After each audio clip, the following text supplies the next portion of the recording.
आज हम बात करेंगे कि प्रार्थना का उद्देश्य क्या है। यह अच्छा होता है जब भी हम कोई काम शुरू करते हैं हमें पता हो कि इसके पीछे कारण क्या है। तो प्रार्थना का उद्देश्य क्या है। समस्त संसार में विभिन्न लोग जो हैं वह प्रार्थनाएं करते हैं, अलग अलग धर्मों में प्रार्थनाएं होती हैं और यह एक सबूत है कि एक परमेश्वर है, क्योंकि एक मनुष्य के हृदय की गहराई में वह परमेश्वर को जानना चाहता है, उसके साथ बात करना चाहता है, संगति करना चाहता है। तो प्रार्थना का उद्देश्य क्या है। सबसे पहली बात है कि यह कोई धार्मिक फर्ज नहीं है, यह कोई धार्मिक रीति रिवाज नहीं जिसके द्वारा आप परमेश्वर तक पहुंच सकते हैं।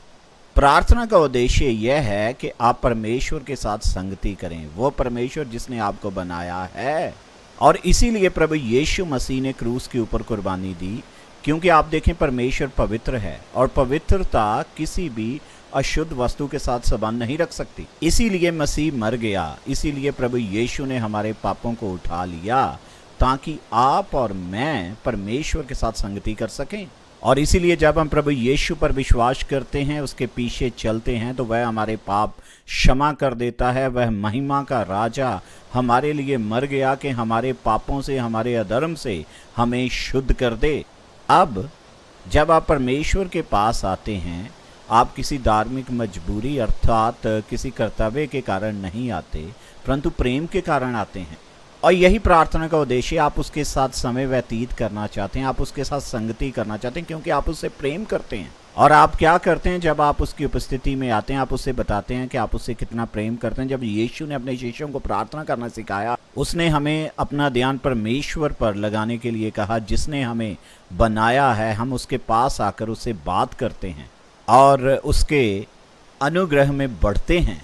तो प्रार्थना का प्रथम उद्देश्य यह है कि दो हृदयों के बीच में बातचीत हो सके, मनुष्य का हृदय और परमेश्वर का हृदय। हम उसे जानते हैं, उसके साथ समय व्यतीत करते हैं, उससे प्रेम करते हैं, उसके साथ बात करते हैं, परंतु उसके पश्चात हम उसके पास अपनी आवश्यकताओं को लेकर आते हैं, क्योंकि वो हमारा पिता है और हम उसके बच्चे हैं। और हम उसके पास आते हैं और उसे अपनी आवश्यकताओं के विषय में बताते हैं। और यह महत्वपूर्ण है कि हम उसके पास किस लिए आते हैं, कि हम उसके साथ संगति कर सकें, उससे बात कर सकें, उसके साथ प्रेम कर सकें।